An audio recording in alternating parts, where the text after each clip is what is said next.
Hello friends. आज मैं आप लोग के साथ जीएस सेट वन डिस्कस करने वाला हूँ। ये काफ़ी इम्पोर्टेंट है और हम सब आजकल इससे बहुत कुछ सीखेंगे ये आने वाले एग्ज़ाम जैसे कि एनटीपीसी और बिहार दरोगा या यूपी में जो दरोगा होता है उन सब एग्ज़ामों के लिए और पीसीएस के एग्ज़ामों के लिए भी काफ़ी इम्पोर्टेंट है। So let's start.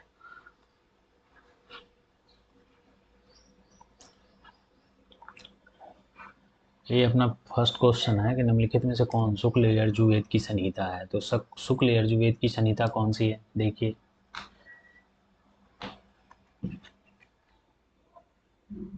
शुक्ल यजुर्वेद की संहिता है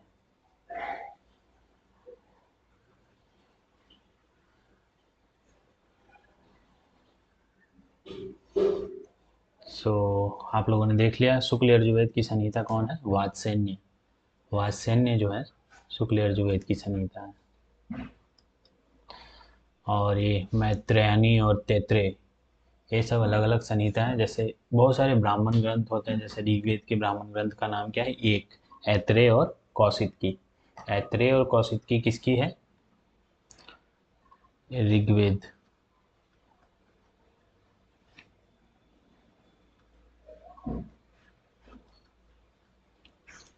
ऋग्वेद का जो ब्राह्मण ग्रंथ है उसकी संहिता नाम एक ऐत्रेय और कौशिकी।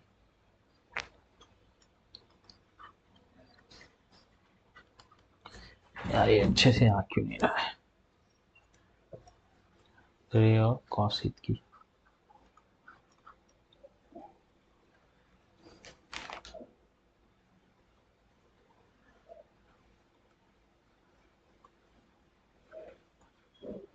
आप लोग लिख सकते हैं। और यजुर्वेद का जो ब्राह्मण ग्रंथ है उसका नाम क्या है, तीस। यजुर्वेद की जो ब्राह्मण ग्रंथ होती है, यजुर्वेद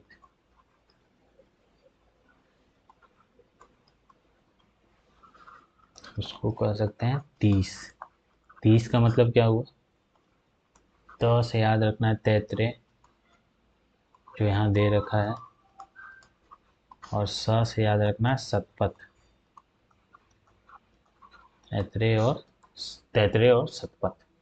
और उसी तरह से सामवेद के भी ब्राह्मण ग्रंथ होते हैं। सामवेद के ब्राह्मण ग्रंथ का नाम क्या है, पंचविश। उसी तरह से अथर्ववेद का ब्राह्मण ग्रंथ होता है।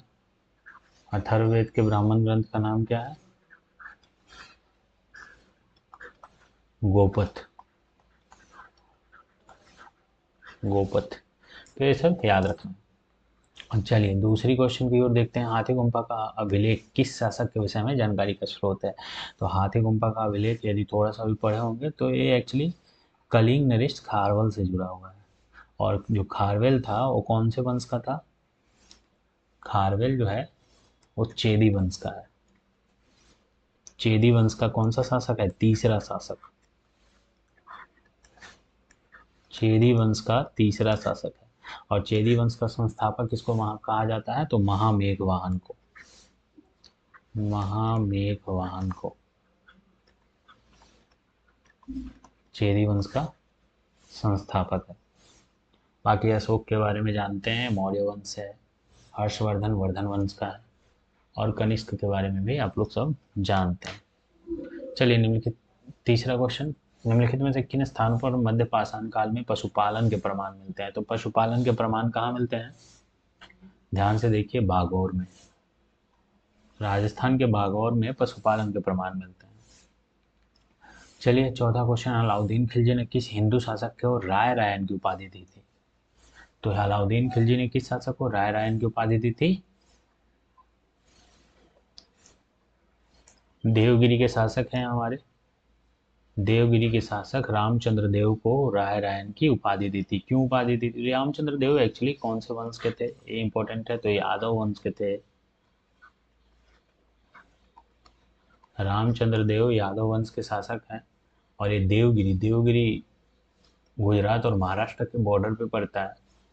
देवगिरी के शासक है वो यादव वंश के थे। और यादव वंश के संस्थापक किसको माना जाता है, तो याद रखिएगा दृढ़ प्रहार को। दृढ़ प्रहार, प्रहार इसका संस्थापक है रामचंद्र देव। इसके यादव वंश के 7 राजा थे। तो हुआ कुछ है कि रामचंद्र देव ने रामचंद्र देव पर मलिक कफूर ने 1308 ईस्वी में आक्रमण कर लिया और देवगिरी को जीत लिया। किसने आक्रमण किया? मलिक कफूर ने, और देवगिरी को जीत लिया। और उसी के कारण अलाउद्दीन खिलजी ने उन्हें फिर से वहां देवगिरी का एक छोटा सा शासक नियुक्त कर दिया और उन्हें राय रायन की उपाधि से सम्मानित किया। चलिए 5वां नंबर क्वेश्चन देखते हैं। हजूर साहब का गुरुद्वारा किसकी याद में बनाया गया है? तो ये हजूर साहब का गुरुद्वारा कहाँ है? याद रखना है, हजूर साहब का गुरुद्वारा जो है नांदेड़ में है ना। बहुत ही फेमस है, बहुत ही स्पिरिचुअल प्लेस है सिख संप्रदाय के लिए। तो ये नांदेड़ में है और ये गुरु गोविंद सिंह का गुरुद्वारा है। और नांदेड़ किस लिए फेमस है? तो नांदेड़ इसलिए फेमस है कि गुरु गोविंद सिंह को 7 अक्टूबर 1708 ईस्वी को कुछ पठानों ने मिलके हत्या कर दी थी। पठानों ने गुरु गोविंद सिंह की हत्या कर दी थी। कहाँ? नांदेड़ में। नांदेड़ में, सॉरी ऐसे नहीं लिखा था ये। नांदेड़ में कुछ पठानों ने मिलके हत्या कर दी थी। चलिए अगला क्वेश्चन देखते हैं। किस मुगल शासक के समय भित्ति चित्रकला की शुरुआत हुई थी? तो यहाँ ध्यान देने वाली बात है कि भित्ति चित्रकला अपने चरमोत्कर्ष पे था जहांगीर के समय में, और शुरुआत हुई थी किसके समय में? अकबर के समय में। शुरुआत की बात कर रहा है इसलिए क्या हो जाएगा? अकबर। और सबसे बड़ा भित्ति चित्रकार कौन थे जो अकबर के समय में काफी फेमस है वो? तो उनका नाम है दसवंत। दसवंत।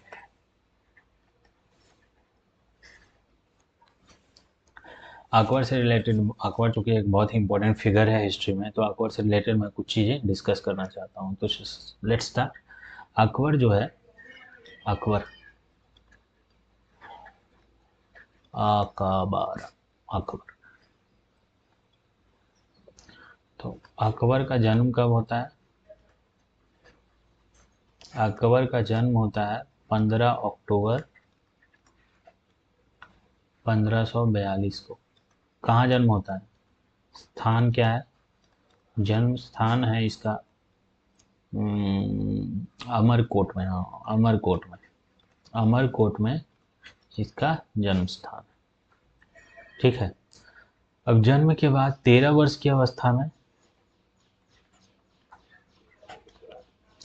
13 वर्ष की अवस्था में, कब 13 वर्ष कब हुआ? 56 55 56 में लगभग 1556 ईस्वी में ये कहाँ बैठता है? गद्दी पे बैठता है और इसका राज्याभिषेक किया जाता है। राज्याभिषेक किया जाता है, राज्याभिषेक होता है। और उसके बाद क्या होता है? 13 वर्ष की अवस्था में गद्दी पे बैठ गया और गद्दी पे बैठने के बाद ये राज करना शुरू कर देता है। धीरे धीरे धीरे धीरे फेमस होता है, कई तरह के प्रयोग करता है, जिसमें से सबसे पहले इसने हिंदुओं का जो 1563 ईस्वी में क्या किया? तीर्थ यात्रा कर समाप्त कर दिया। सॉरी, तीर्थ यात्रा कर, ये गलती से आ गया, तीर्थ यात्रा कर समाप्त कर दिया।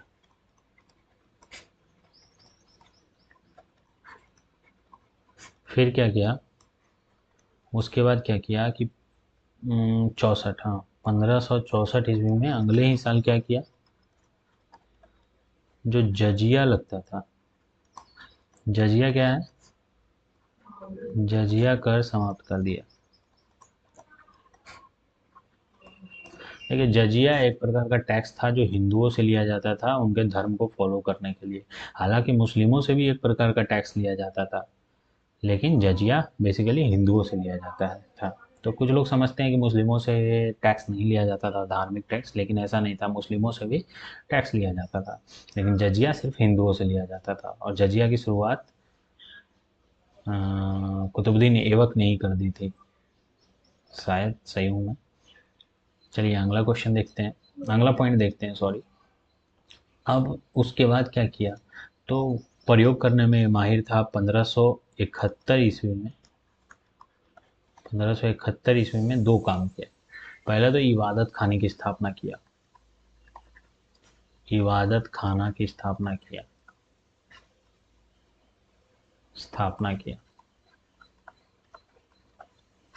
और इस इबादत खाने में जो सभी धर्मों के लोगों को इनवाइट किया, वो कब किया, 1578 ईस्वी में सभी धर्मों के लोगों के लिए खोल दिया।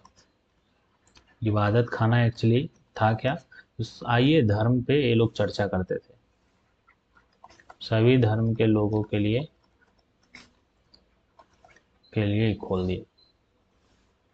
उसके बाद थोड़ा मैनेज कर लेना है, एक्चुअली उतना अच्छा बोर्ड नहीं है, जिसके कारण थोड़ी प्रॉब्लम हो रही है। उसके बाद ही इसने क्या किया कि 1571 ईस्वी में ही 1571 ईस्वी में ही और क्या किया था कि इसने राजधानी जो है फतेहपुर सीकरी से सॉरी, हाँ, फतेहपुर सीकरी की स्थापना की। फतेहपुर सीकरी बनाया था,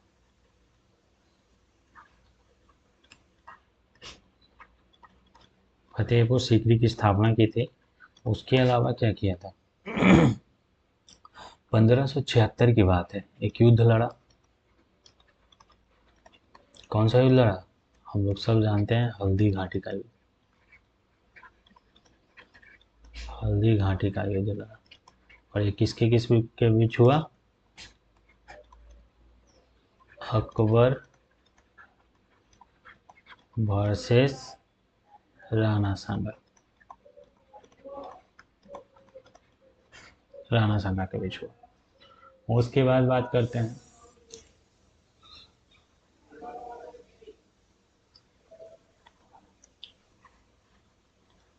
हम्म,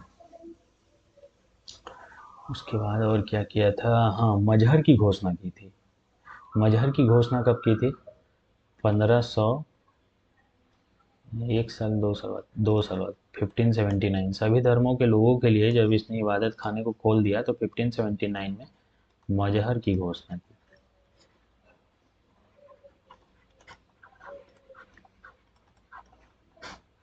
उसके बाद क्या किया, उसके बाद फिर दीन इलाही चलाया था 1582 में, दीन इलाही चलाया।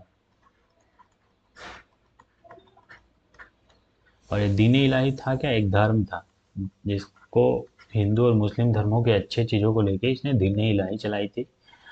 और दीन इलाही में को मानने वाला और कोई नहीं, बस बीरबल ही था। बहुत ही दुर्भाग्य था उसका कि उसकी धर्म को किसी ने माना ही नहीं। उसके बाद फिर क्या किया कि ईरान से और अफगानिस्तान से उसको खतरा महसूस हो रहा था, तो इसके लिए उसने 1585 ईस्वी में राजधानी लाहौर स्थानांतरित कर दी।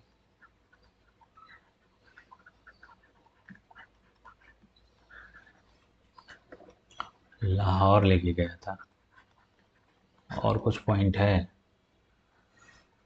पॉइंट में एक ये पॉइंट याद कर सकते हैं कि मृत्यु कब हुई उसकी, तो मृत्यु आई थिंक 1605 में हुआ, 1605 में। तो ये सब कुछ पॉइंट है जिसको हम लोग देख सकते हैं। अकबर का जन्म 15 अक्टूबर 1542 को, स्थान अमरकोट, 13 वर्ष में 1556 में राज्याभिषेक हुआ, 1563 ईस्वी में तीर्थ यात्रा कर समाप्त कर दिया, 64 ईस्वी में जजिया कर समाप्त कर दिया, 1571 ईस्वी में इबादत खाने की स्थापना किया, 1578 में सभी धर्मों के लिए इबादत खानों को खोल दिया। और 1571 ईस्वी में फतेहपुर सीकरी की स्थापना किया था, जहां उसने अपनी राजधानी बनाई। 1576 ईस्वी में हल्दी घाटी का युद्ध लड़ा। और ये किसके बीच हुआ, अकबर और राणा सांगा के बीच में। 1589 ईस्वी में, 1579 में मजहर की घोषणा किया। 1582 ईस्वी में दीन इलाही धर्म चलाता है। और 1585 ईस्वी में राजधानी अपना फतेहपुर सीकरी से लाहौर लेके जाता है। मृत्यु हो जाती है उसकी 1605 ईस्वी में। हालांकि कुछ पॉइंट और है, चलिए इधर देख लेते हैं।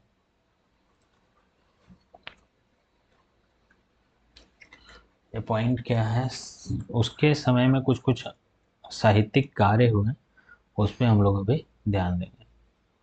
साहित्यिक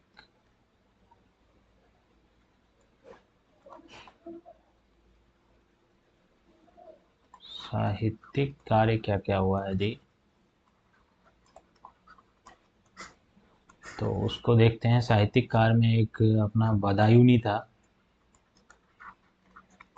और बदायूनी क्या किया, बदायूनी ने रामायण और एक और बुक था सिंहासनवती सिंहा, रामायण और सिंहासन, बदायूनी ने रामायण तथा सिंहासन बतीसी का अनुवाद किया। अब ये लोग अनुवाद किस भाषा में करते थे, तो ये लोग बेसिकली फारसी भाषा का यूज करते थे। बत्तीसी में का फारसी भाषा में अनुवाद किया, फारसी में, फारसी भाषा का यूज करते थे। फिर दूसरा था अपना फैजी,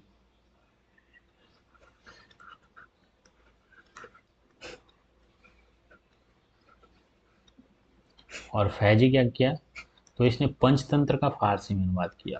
पंचतंत्र, जिसके राइटर कौन है, विष्णु शर्मा। पंचतंत्र का फारसी में अनुवाद किया। चलिए अगला देखते हैं, राजतरंगिणी। राजतरंगिणी इतिहास के क्रमबद्ध तरीके से लिखा हुआ पहला किताब है। सब जानते हैं इसमें बेसिकली जो है कश्मीर के इतिहास के बारे में जानकारी मिलती है। तो राजतरंगिणी का अनुवाद किसने किया, मौलाना साहबादी।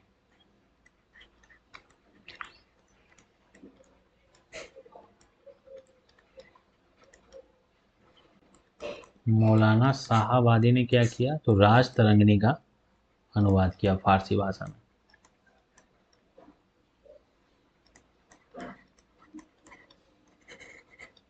राजतरंगिणी का फारसी में अनुवाद किया, तो ये एक इम्पोर्टेंट पॉइंट था। चलिए और कुछ कुछ क्वेश्चन था। निम्नलिखित में से किसने सल्तनत काल में प्रचलित डाक व्यवस्था का विस्तृत विवरण दिया है, तो मोरक्को का यात्री है, मोरक्को का कौन, Ibn Battuta.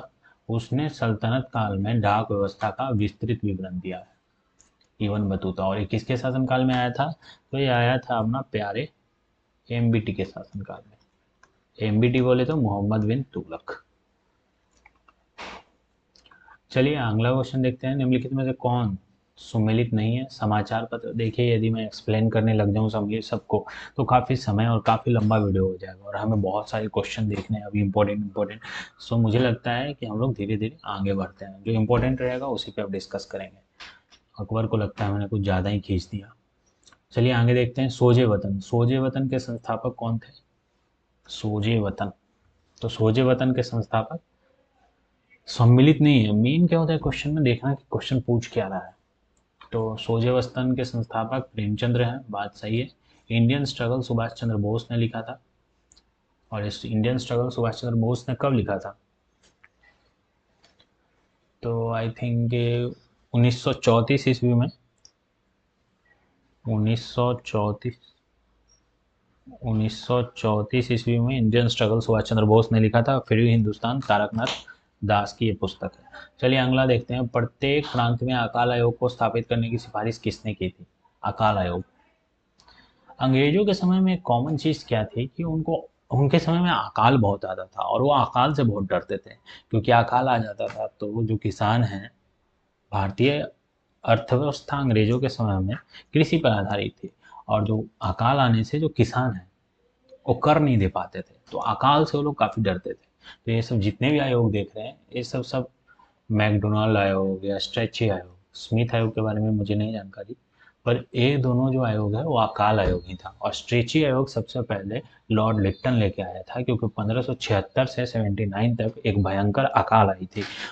Sorry sorry sorry, मैं क्या बोल रहा हूँ, 1500 नहीं, 1876 से लेके 1878 तक आई थिंक 1876 टू 1879 एक भयंकर अकाल आई थी, और उसी के लिए एक स्ट्रेची आयोग आया था। स्ट्रेची आयोग कब आया? 1880 में। इसका काम क्या था? इसका काम यही था कि ये पता करना कि आखिर इस अकाल से कैसे निपटा जाए, अकाल में कर कितना हो। तो इन सब चीज़ों को देखने के लिए ये लोग स्ट्रेचिंग आयोग लेके आया था। और ये मैकडोनाल्ड आयोग भी अकाल से ही संबंधित है, और ये 1900 ईस्वी में आया था। और इसको कौन लेके आया था? इसको लेके आया था अ, कर्जन, लॉर्ड कर्जन। हाँ वही तो था, तो वही तो लेके आएगा, लॉर्ड कर्जन। चलिए नेक्स्ट क्वेश्चन की ओर बढ़ते हैं। भारतीय राष्ट्रीय कांग्रेस का दूसरा अधिवेशन 1886 ईस्वी में किस स्थान पर आयोजित किया गया था? तो पहला कहाँ हुआ था? यार मुझे क्या हो जाता है, मैं लंबा क्यों सोचने लगता हूँ। 1885 ईस्वी में ये हुआ था मुंबई में। अरे यार,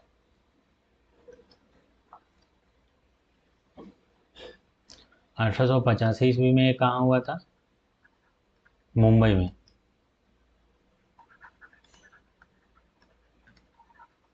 और 1886 में कहाँ हुआ? सब जानते हैं, कलकत्ता में। 1887 में कहाँ हुआ? चलो कलकत्ता के बाद कहाँ चलेंगे, तो साउथ इंडिया चलेंगे, तो मद्रास में। और उसके बाद 1888 में कहाँ हुआ? तो अब पूरे नॉर्थ साउथ ये सब घूम लिए, तो अब बीच वाला एरिया चुना गया, इलाहाबाद में।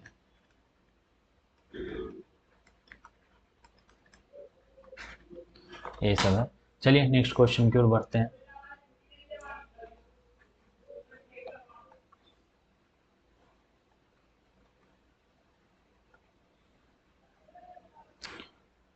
क्वेश्चन है कि वांडीवास के युद्ध में अंग्रेजी सेना का नेतृत्व किसने किया था? अभी थोड़ा फास्ट करते हैं, नहीं तो काफ़ी टाइम हो जाएगा। वांडीवास के युद्ध में अंग्रेजी सेना का नेतृत्व किसने किया था? तो हम जानते हैं कि तृतीय कर्नाटक युद्ध का ही परिणाम था वांडीवास युद्ध। इसमें अंग्रेज और फ्रांसीसी सेना एक दूसरे से लड़ गए थे, और अंग्रेजी सेना का नेतृत्व किया था सर आयरक्यूट ने। सर आयरक्यूट ने अंग्रेजी सेना का नेतृत्व किया था। और फ्रांसीसियों की तरफ से कौन था? काउंट डी लाली। काउंट, सॉरी, काउंट डी लाली। और ये वांडीवास की युद्ध हुई थी कब? वांडीवास की युद्ध हुई थी 1760 ईस्वी में। चलिए अगला क्वेश्चन है, शक्ति के विरुद्ध अधिकार की इस लड़ाई में मैं विश्व की सहानुभूति चाहता हूँ। गांधी जी ने उपरोक्त कथन कब कहा था कि शक्ति के विरुद्ध अधिकार? ये जब एक पत्रकार था, जब महात्मा गांधी से पूछा, उनसे बात हो रही थी, तो एक अमेरिकन पत्रकार था जिसको महात्मा गांधी ने अपना इंटरव्यू देते हुए बोला था कि शक्ति के विरुद्ध अधिकार की इस लड़ाई में मैं विश्व की सहानुभूति चाहता हूँ। और इन्होंने 1930 ईस्वी में ये बोला था। वोट ऑन अकाउंट और अंतरिम बजट, वोट ऑन अकाउंट और अंतरिम बजट के बीच का अंतर बताना है।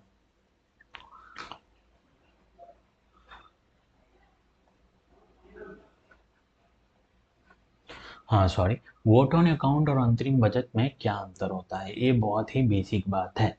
वोट ऑन अकाउंट और अंतरिम बजट में क्या अंतर होता है?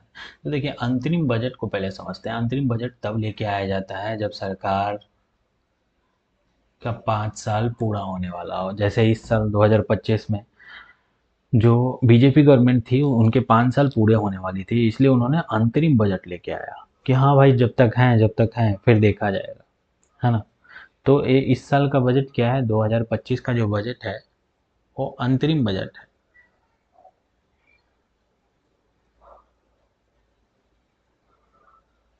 सॉरी, 2024 का बजट अंतरिम बजट है। और अभी बिहार में जो बजट आया है 2025 में, वो अंतरिम बजट होगा, क्योंकि इस साल चुनाव होने वाला है। 2024 का जो इंडिया में बजट आया, क्योंकि 2024 में चुनाव था, तो जो वो बजट था वो अंतरिम बजट था। मतलब चुनाव से जस्ट पहले के बजट को अंतरिम बजट कहा जाता है, इंतरिम बजट कहा जाता है, ठीक ना। जबकि वोट ऑन अकाउंट, लेखानुमोदन का मतलब क्या होता है कि बजट के व्यय, बजट में जो व्यय करना है उससे सिर्फ संबंधित है। हाँ, कि हमें बजट में इतना पैसा खर्चा करना है, इसके लिए अनुमोदन लेना पड़ता है पार्लियामेंट की, तो उसको हम वोट ऑन अकाउंट कहते हैं, इससे संबंधित है। तो पहला पॉइंट क्या है, स्थायी सरकार लेखानुमोदन के वोट ऑन अकाउंट के प्रावधान का प्रयोग करती है, जबकि कार्यवाहक सरकार अंतरिम बजट के प्रावधान का प्रयोग करती है। तो देखिए ऐसा कुछ नहीं है, कार्यवाहक सरकार अंतरिम बजट के प्रावधान का प्रयोग करती है, ये कहना गलत है, और स्थायी सरकार लेखानुमोदन के प्रावधान का प्रयोग करती है। दोनों में कंपैरिजन ही नहीं है, दोनों अलग अलग चीजें हैं, इसलिए दोनों को कंपैरिजन करना गलत होगा। पहला पॉइंट तो ये हो गया, तो ये तो ईरर हो गया। दूसरा है लेखानुमोदन सरकार के बजट के व्यय पक्ष मात्र से संबंधित है, बात सही है। वोट ऑन अकाउंट बस इससे संबंधित है कि सरकार के बजट में कितना व्यय करना है, जबकि अंतरिम बजट में व्यय तथा आवर्ती दोनों सम्मिलित होती है। बात बिल्कुल सही है, अंतरिम बजट जो होता है उसमें कितना खर्चा करना है, कितना आएगा, वो सब शामिल है, तो ये दूसरा सही है। देखिए वोट ऑन अकाउंट में अंतरिम बजट में सरकार जो है वो टैक्स को नहीं बदल सकती है कि हाँ हम जो टैक्स स्ट्रक्चर है उसको बदलना चाहते हैं, तो अंतरिम बजट में सरकार टैक्स को नहीं बदलती है, ये याद रखना है। चलिए कुछ अनुसूची है, इसको मिलाना है। 10वीं अनुसूची में क्या है, ये सब जानता है। 10वीं अनुसूची में क्या है, दल बदल कानून, एंटी डिफेक्शन लॉ। और 10वीं अनुसूची को कब जोड़ा गया, तो 10वीं अनुसूची को जोड़ा गया है 52वां संविधान संशोधन 52 संविधान संशोधन 1985 में, है ना, दल बदल कानून। दूसरा है 9वीं अनुसूची। 9वीं अनुसूची जो कि पहली संविधान संशोधन के तहत ही जोड़ा गया था, और इसमें क्या था, कुछ अधिनियमों की विधि मान्यकरण, इसको भूमि सुधार के नाम से भी जाना जाता है। कुछ अधिनियमों की भूमि विधि मान्यकरण, और ये जो है आपका फर्स्ट अमेंडमेंट एक्ट के द्वारा जोड़ा गया, कब, 1951 में। 7वीं अनुसूची क्या है, 7वीं अनुसूची में क्या है, तो केंद्र और राज्य के बीच जो शक्तियों का बंटवारा है वो 7वीं अनुसूची में है, विधायी शक्तियों का वितरण कर सकते हैं। और 7वीं अनुसूची को थोड़ा सा डिटेल से देखते हैं, जैसे कि 7वीं अनुसूची में जो विधायी शक्तियों का बंटवारा है वो कौन से आर्टिकल में है, तो याद रखना है आर्टिकल 246 में है, 246 में है, कि किसको कितना पावर दिया जाएगा। और यदि सिंपल शब्दों में कहें तो संघ में कितनी शक्तियां हैं, राज्य में कितनी शक्तियां हैं, और समवर्ती सूची में कितनी शक्तियां हैं, कितने विषय हैं, उसको समझ सकते हैं। तो अभी हम ऐसा करते हैं कि केंद्र, एक स्ट्रक्चर बनाते हैं, केंद्र, राज्य और समवर्ती, समवर्ती सूची, ठीक। शुरू में स्टार्टिंग में क्या था, और 9, अभी कितना है। केंद्र में शुरू में टोटल 97 विषय था, 97 चीज़ों पर उनको शक्ति दिया गया था। राज्य में शुरू में कितना था, तो राज्य को भी बहुत शक्ति थी, 66। और समवर्ती सूची में कितना था, कम था, 47। अभी क्या हुआ कि केंद्र की 3 शक्तियों को बढ़ा दिया गया, तो ये कितना हो गया, 100। राज्य की 5 शक्तियों को घटा दिया गया, तो ये कितना हो गया, 61। और समवर्ती सूची में जो ये 5 घटाया गया है, यहाँ क्या किया गया, जोड़ दिया गया, ये कितना हो गया, 52। और ये वाला जो प्रोसेस है वो कब हुआ है, तो 42वां संविधान संशोधन के समय हुआ, 42वां संविधान संशोधन में ये हुआ, 42 अमेंडमेंट एक्ट में 1976 में किया गया, कि जो 5 सब्जेक्ट राज्य का था उसको समवर्ती सूची में डाल दिया गया। अब कभी कभी पूछता है कि वो 5 सब्जेक्ट क्या क्या है, तो शिक्षा, दूसरा है वन, वन वाला भी, हाँ जंगल कह सकते हैं, जंगल वाला जो चीज़ें हैं वो समवर्ती सूची का विषय में डाल दिया। जंगली जानवर, जंगल में पूरा ही आ जाना चाहिए था, जंगली जानवर। और जो अन्य चीज़ें हैं, चौथा था बांट और माप,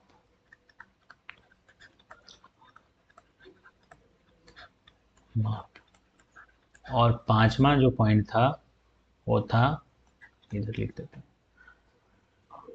जो सुप्रीम कोर्ट और हाई कोर्ट को छोड़ के अन्य न्यायालय का गठन है, वो सुप्रीम कोर्ट तथा हाई कोर्ट को छोड़कर अन्य न्यायालय का गठन।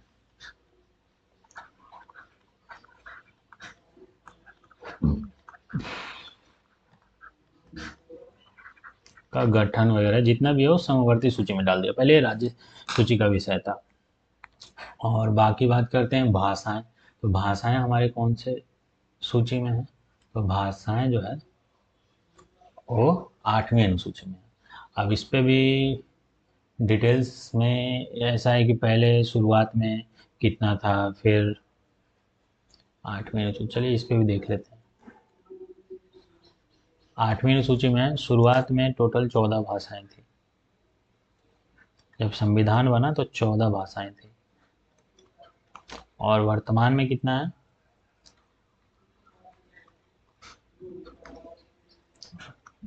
आज कितना है? आज है 22 भाषाएं। तो ऐसे कैसे हुआ? तो याद रखना है कि एक 21 जो अमेंडमेंट एक्ट आया उसके तहत सिंधी भाषा को, है ना, सिंधी भाषा को जोड़ा गया। अच्छा, 21 अमेंडमेंट एक्ट 1967 में आया था और उसके साथ सिंधी भाषा को जोड़ा गया।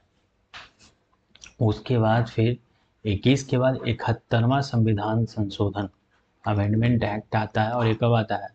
ये आता है 1952 में। और इसके तहत किसको जोड़ा जाता है? नमक को। नमक, नॉट लिटरली नमक, नमक मतलब नेपाली, मणिपुरी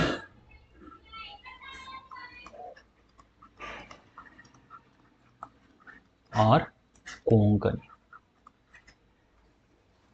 कोंकण, कोंकण भाषा किसको कहते हैं? कोंकण क्षेत्र कहते हैं, जो मुंबई से गोवा वाली जो एरिया है उसको कोंकण कहते हैं। और फिर जोड़ा गया 91, 91 नहीं 92, राइट, 92, 92 अमेंडमेंट एक्ट आया।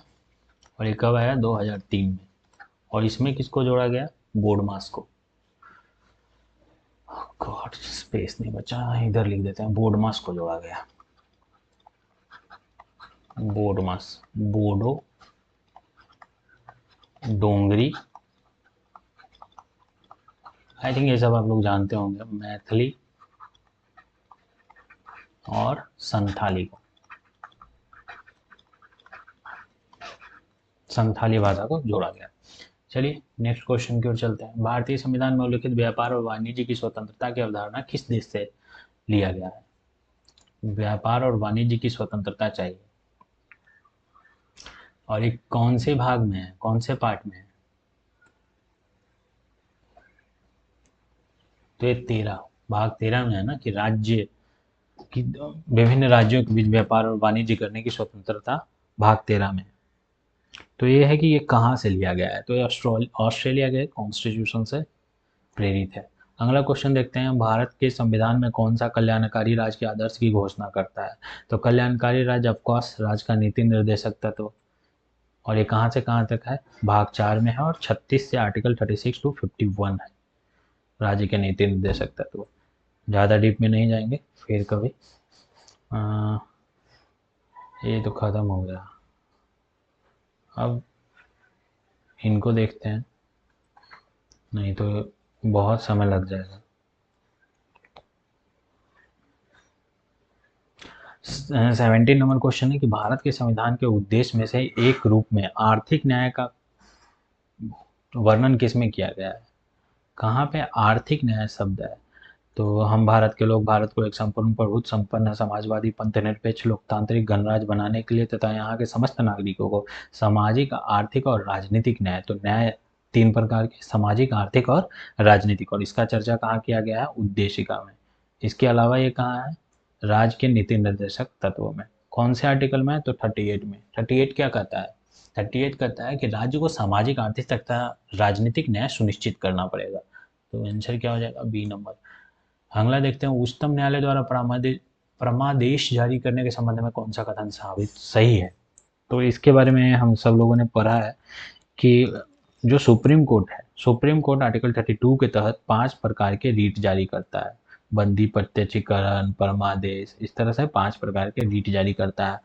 और जो सुप्रीम कोर्ट रीट जारी करता है वो 32 के तहत, और जो हाई कोर्ट जारी करता है वो आर्टिकल 226 के तहत। और दोनों में बेसिक अंतर क्या है?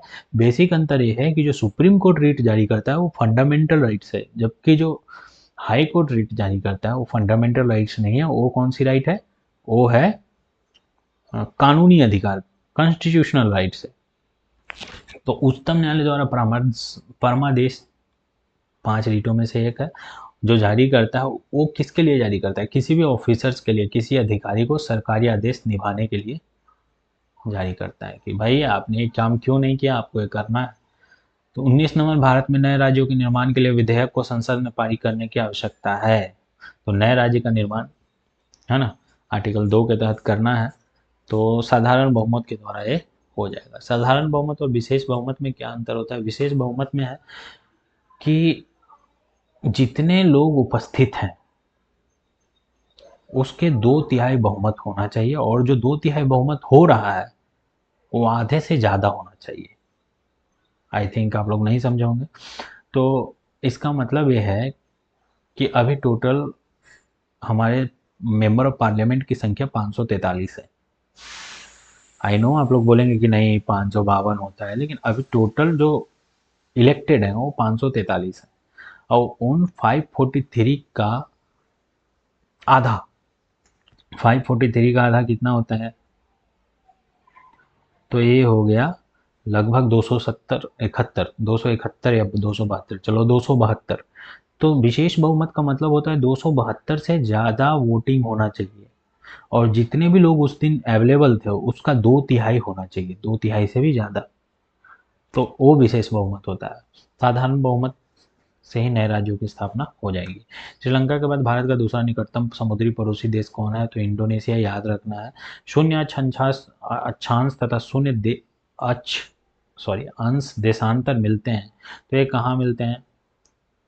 अरे यही कर रहा है कि 0 डिग्री अक्षांश और 0 डिग्री देशांतर कहाँ मिलते हैं। सिंपल सी क्वेश्चन है। तो ये अटलांटिक महासागर में मिलते हैं। चलिए आगे क्वेश्चन देखते हैं। भारत की लेटेराइट मिट्टियों के बारे में निम्नलिखित में से कौन सा कथन गलत है? लेटेराइट मृदा के बारे में कौन सा कथन गलत है? तो ये साधारण लाल रंग की होती है, ये बात सही है। लेटेराइट रेडी होता है, इसमें नाइट्रोजन और पोटेशियम पाया जाता है, ये बात गलत है। लेटेराइट मृदा में क्या पाया जाता है? एल्युमिनियम और आयरन का ऑक्साइड पाया जाता है। एल्युमिनियम प्लस आयरन का ऑक्साइड पाया जाता है।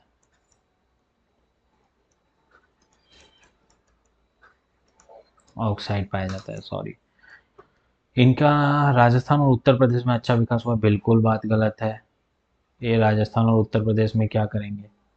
लेटेराइट मृदा सबसे ज़्यादा कहाँ रहता है? कर्नाटक, केरल, ये सब वाले क्षेत्र में। इन मिट्टियों में काजू और साबूदाने की अच्छी उपज होती है, तो ये बात सही है। तो गलत कौन कौन सा हो गया? दूसरा और तीसरा गलत हो गया, डी नंबर आंसर हो गया।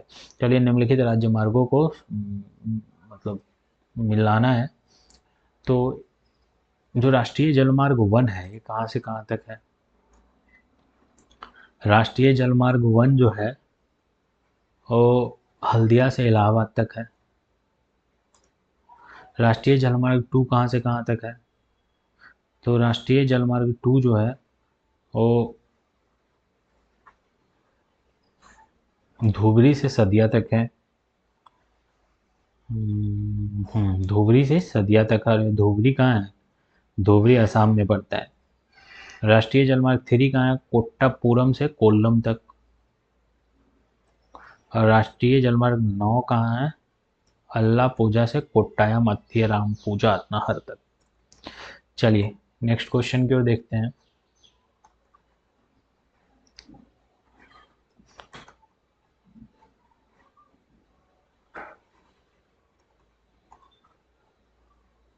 विश्व का सबसे व्यस्त एवं महत्वपूर्ण समुद्री मार्ग कौन है?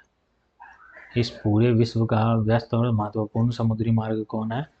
तो ये उत्तरी प्रशांत समुद्री मार्ग जो है वो सबसे व्यस्त और महत्वपूर्ण है ना।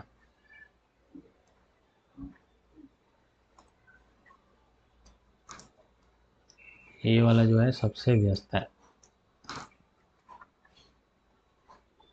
चलिए नेक्स्ट क्वेश्चन की ओर। 2011 की जनगणना के अनुसार निम्नलिखित में से किन राज्यों में नगरीय आबादी प्रतिशत सबसे अधिक है। तो सबसे ज़्यादा नगरीय आबादी परसेंटेज की बात कर रहा है। यदि ऐसे नगरीय आबादी की बात करता है तो महाराष्ट्र हो जाता है, परसेंटेज में गोवा हो जाएगा। नेक्स्ट, भारत में कृषि को दुष्प्रभावित करने वाले मौसम का सबसे महत्वपूर्ण तत्व कौन सा है। तो बहुत बारिश होता है भारत में, और असमय बारिश के कारण सबसे ज़्यादा कृषि प्रभावित होती है। सामान्य पुरुष तथा वर्णांध नारी से विवाह से बच्चे होंगे। तो यदि पुरुष सामान्य है और महिला जो है उसको वर्णांधता है, तो जो बच्चे होंगे उसमें यदि पुत्र होता है तो वर्णांध होगा, और यदि पुत्रियां होती हैं तो वाहक होंगी। वैसोप्रोसिन को एंटी डायूरेटिक हार्मोन भी कहा जाता है। क्यों कहा जाता है एंटी डायूरेटिक? तो आपने सुना होगा कि किसी किसी को क्या होता है, बार बार वॉशरूम आता है, तो जिसमें एंटी डायूरेटिक हार्मोन की कमी होती है उनको ये प्रॉब्लम हो जाता है। तो मूत्र उत्सर्जन को कम करता है, नियंत्रित करता है, कह सकते हैं। केसुरु कशेरुकियों का के मूत्र का रंग पीला क्यों होता है? तो कशेरुकियों के मूत्र का रंग पीला होने की सबसे बड़ी वजह है उसमें यूरोक्रोम पाया जाता है। हम लोग के मूत्र का रंग पीला इसलिए होता है क्योंकि हम लोगों में यूरोक्रोम पाया जाता है। कौन सा भाई बहन के बीच भिन्नता का कारण नहीं है? तो देखिए, आप सबने पढ़ा होगा उत्परिवर्तन का सिद्धांत। ये बहुत ही इंपॉर्टेंट है।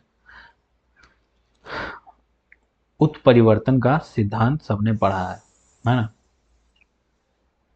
तो उत्परिवर्तन के सिद्धांत ही मेन है, जिसके कारण क्या होता है, जिन्न भिन्नता आती है ना। ये एक भाई एक बहन से अलग रहता है, और ये उत्परिवर्तन का सिद्धांत हुर्गो डी ब्रिज ने दिया था, है ना। हुर्गो डी ब्रिज ने दिया था।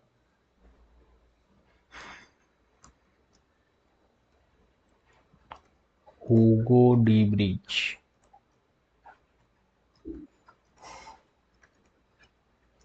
ब्रिज ने दिया था। इंग्लिश में इसलिए लिखते हैं कि हुर्गो डी ब्रिज शायद मैं नहीं लिख पाऊँ, इतना कठिन नाम है। हुगो डी ब्रिज ने उत्परिवर्तन का सिद्धांत दिया था। तो इसमें जो भाई बहन के बीच भिन्नता का कारण नहीं है, जीनों का स्वतंत्र अपव्यवहन भी होता है, इसके कारण भी भिन्नता आती है। तो भिन्नता का जो कारण नहीं है वो है सहलगनता। सहलगनता, तो ये आंसर हो जाएगा। सैलवर्सन जिसमें आर्सेनिक होता है सर्वप्रथम किसके उपचार के लिए प्रयोग किया जाता है? तो आर्सेनिक का उपयोग हमेशा यूज किया जाता है सिफिलिस, जो एक यौन बीमारी है, उसके उपचार के लिए। हाँ, आंत्र अंकुरों के संदर्भ में कौन सा विकल्प सत्य नहीं है? आंत्र अंकुरों के संदर्भ में कौन सा विकल्प सत्य नहीं है, इसको देखना है। तो ये जो आंत्र अंकुर हैं इनमें सूक्ष्मांकुर होते हैं, छोटा छोटा होता है, इसमें सतही क्षेत्र बढ़ जाता है, इसके भीतर कोशिकाएं और लैक्टियल वाहिकाएं होती हैं, और ये केवल वसाओं का पाचन करता है। तो ऐसा कुछ नहीं है, ये केवल वसाओं का पाचन नहीं करता है, अपितु अन्य चीजों का भी पाचन करता है। थाइमस ग्रंथि से निम्नलिखित में से किस हार्मोन का विमोचन होता है? इंपॉर्टेंट क्वेश्चन है। थाइमस ग्लैंड से हमेशा थाइमोसिन हार्मोन निकलता है, और थायरॉक्सिन हार्मोन थायराइड ग्लैंड से निकलता है। थायराइड, थायराइड अलग है और थाइमस अलग है, तो इस चीज को याद रखना है। थायरॉक्सिन हार्मोन थायराइड ग्लैंड से निकलता है। अगला है, निम्नलिखित में से कौन सा रसायन ताप पर पकाने वाले खाद्य पदार्थ मधुरक के रूप में प्रयुक्त होता है, जो कि कैलोरी नहीं देता है? एक ऐसा है कि मीठा भी लगेगा, मधुरक के रूप में यूज होगा, लेकिन कैलोरी नहीं बढ़ाएगा। तो वो कौन सा है? वो है सक्रालोस। मधुरक के रूप में, चीनी के रूप में यूज होगा, लेकिन कैलोरी नहीं बढ़ाएगा। नेक्स्ट क्वेश्चन की ओर देखते हैं हम लोग।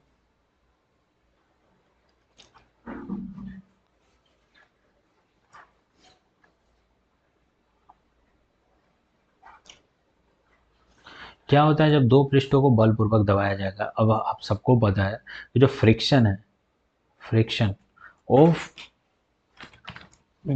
फोर्स जब लगाएंगे तो फ्रिक्शन बढ़ता है, तो घर्षण की वृद्धि हो जाएगी। जब दो पृष्ठ को ए परत है और ए परत है, और इसको इधर से फोर्स लगाओगे, एक फोर्स लगाओगे, तो इन दोनों के बीच का जो घर्षण है, फ्रिक्शन फोर्स, वो इंक्रीज करेगा। चलिए दूसरा क्वेश्चन है, निम्नलिखित में से कौन सा तत्व प्रकृति में सबसे धात्विक है, सॉरी सॉरी, धात्विक है, मेटेलिक प्रॉपर्टी ज़्यादा है, तो वो हो गया बेरियम। चलिए अगला क्वेश्चन की ओर बढ़ते हैं, निम्नलिखित में से कौन सा गुणधर्म आवर्त सारणी में तत्वों की स्थिति के अधीन नहीं होता है? तो देखिए वैलेंसी होता है ना। आवर्त सारणी की बात करें तो चलिए आवर्त सारणी दिखाते हैं आप सबको। अरे यार इसको छोड़ो, आवर्त सारणी अपन बिल्कुल प्रैक्टिकल देखेंगे, पेरियोडिक टेबल। इंटरनेट ही नहीं, सॉरी।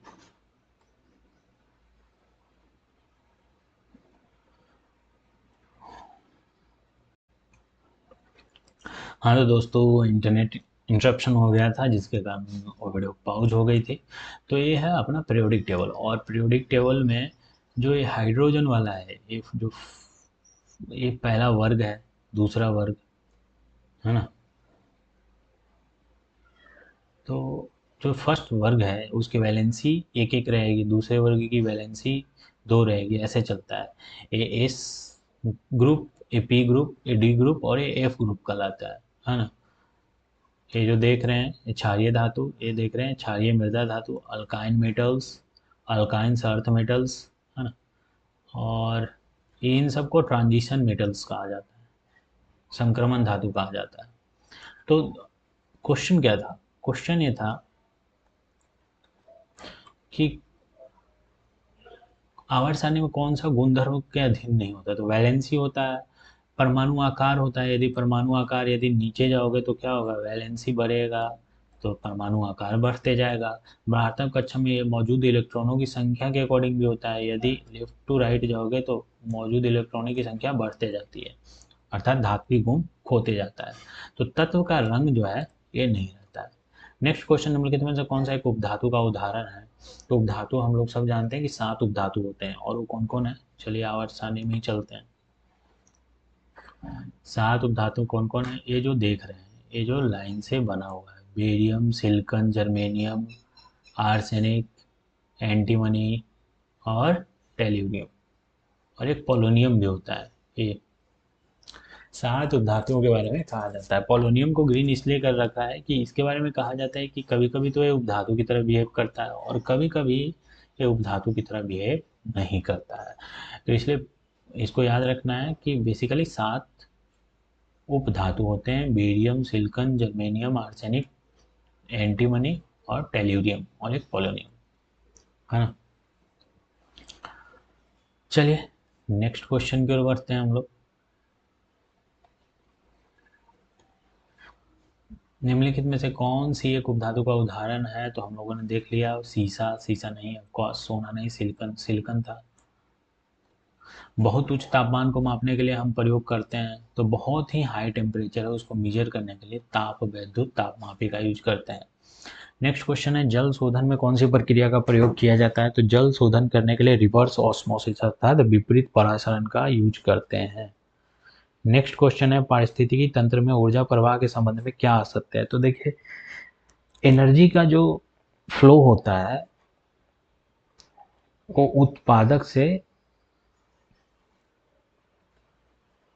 उपयोगिता की ओर होता है। तो पहला पॉइंट था कि इसमें ऊर्जा का प्रवाह खाद्य श्रृंखला के माध्यम से होता है, सही बात है, खाद्य श्रृंखला के माध्यम से ही तो होता है जी। चलिए खाद्य श्रृंखला को भी देख लेते हैं। खाद्य श्रृंखला,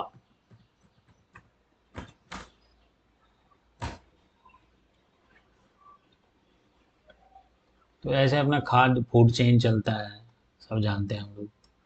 फूड चेन में जो नीचे है सबसे ज़्यादा ग्रास सबसे ज़्यादा होना चाहिए, उसके बाद जो उसके यूजर्स हैं वो ज़्यादा होना चाहिए। तो ऐसे खाद्य चेन, फूड चेन अपना चलता है, तो इस चीज़ को भूलना नहीं है। दूसरा,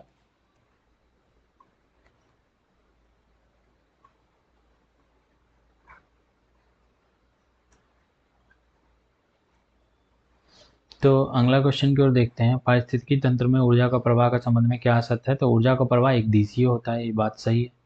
एक ही डायरेक्शन में तो होगा। फूड चेन में जैसे जैसे हम ऊपर की ओर जाते हैं एनर्जी लेवल बढ़ते जाता है, तभी तो चूहे की ताकत कम होती है, शेर की ताकत ज़्यादा होती है। तो ऐसा इसलिए है कि एनर्जी का फ्लो बढ़ते जाता है, प्रत्येक पोषण स्तर से बढ़ते पोषण स्तर की ओर श्वसन दर, निर्मुक्त ऊर्जा की मात्रा घटते जाती है, तो अभी हमने बताया बढ़ते जाती है, तो ये हो जाएगा गलत।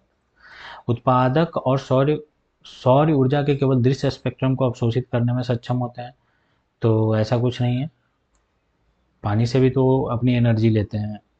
तो निम्नलिखित में से किसी वन्य जीव अधिनियम 1972 के तहत अधिसूचित नहीं किया गया है, तो याद रखना है वन्य जीव अभ्यारण्य अधिनियम 1972 के तहत निम्नलिखित चीज़ें आती हैं। नेशनल पार्क, वन्य जीव अभ्यारण्य आ गया और टाइगर रिजर्व आ गया।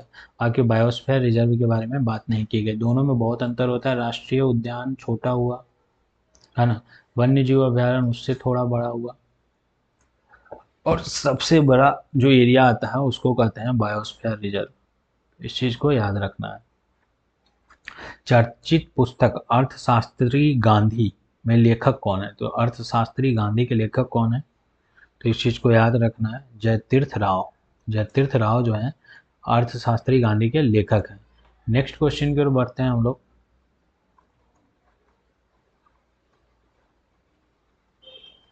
पूर्वी हिमालय क्षेत्र में लाल पांडा संरक्षण हेतु लाल पांडा परियोजना कब आया, तो लाल पांडा को संरक्षण हेतु जो परियोजना आया है वो 1994 में आया है, इस चीज़ को याद रखना है। उष्ण कटिबंधीय मरुस्थल क्षेत्रों को की वनस्पति को क्या कहते हैं, तो उष्ण कटिबंधीय मरुस्थलीय क्षेत्र में है, मरुस्थल क्षेत्र की वनस्पति को क्या कहेंगे, जीरोफाइट। जीरोफाइट अर्थात जो मरुस्थल में जो वनस्पति पाई जाती है उसको जीरोफाइट कहते हैं, और हेलोफाइट किसको कहते हैं, जो समुद्र में वनस्पति पाई जाती है, हेलोफाइट कहते हैं। भारत डायनेमिक्स लिमिटेड का मुख्यालय कहाँ है, तो भारत डायनेमिक्स लिमिटेड का मुख्यालय कहाँ है, हैदराबाद में। किस देश के शोधकर्ताओं ने अदृश्य गैलेक्सी या ब्लैक गैलेक्सी की खोज की थी, तो ये कौन थे, इटली के। इटली के लोगों ने अदृश्य गैलेक्सी की खोज की। विपणित अधिशेष का मतलब क्या होता है, विपणित अधिशेष का सिंपल सा मतलब है जो किसान अपने खाने पीने से ज़्यादा उत्पादन करता है और उसको बाज़ारों में बेच देता है, उसको विपणित, बाज़ार में जाकर बेच दिया। जैसे फॉर एग्ज़ाम्पल यदि कि राम नाम का किसान है, उसने 10 किलो अनाज उपजाया, 6 किलो अपने यूज के लिए रखा, 4 किलो जाके बाज़ार में बेच दिया, तो ये हो गया उसका विपणित अधिशेष। तो किसानों द्वारा उत्पादन का अपने पास एक वर्ष के उपभोग के लिए, नहीं, किसानों द्वारा उत्पादन का बाजार में बेचा गया अंश ही विपणित अधिशेष है। मानव विकास रिपोर्ट लिंग असमानता सूचकांक को किस वर्ष शामिल किया गया, तो लिंग असमानता सूचकांक में मानव विकास रिपोर्ट में शामिल किया गया लिंग असमानता सूचकांक को कब किया गया, तो 2010 में, 2010 में इसको शामिल किया गया। चलिए खिलाड़ी हैं उनके खेल से संबंधित है, तो उन्नति हुड्डा, उन्नति हुड्डा, उन्नति हुड्डा जो है वो अपना बैडमिंटन से हैं। अनाहत सिंह को तो सब जानते हैं, अनाहत सिंह बहुत ही फेमस अपना वो है, स्क्वैश प्लेयर है। और दूती चंद क्या है, दूती चंद एथलेटिक्स से रह चुके हैं। और अमित पंघाल बॉक्सिंग से रिलेटेड है। तो ये थी आज की हमारी 50 क्वेश्चन। कैसा लगा आप सबको ये वीडियो ज़रूर बताइएगा, और ये हमारे क्वेश्चन बहुत ही इंटरेस्टिंग रहे हैं, तो थैंक यू। फिर मिलते हैं नेक्स्ट वीडियो में। मैं कोशिश करता हूँ कि जल्दी ही वीडियो लेके आऊँ। Thank you.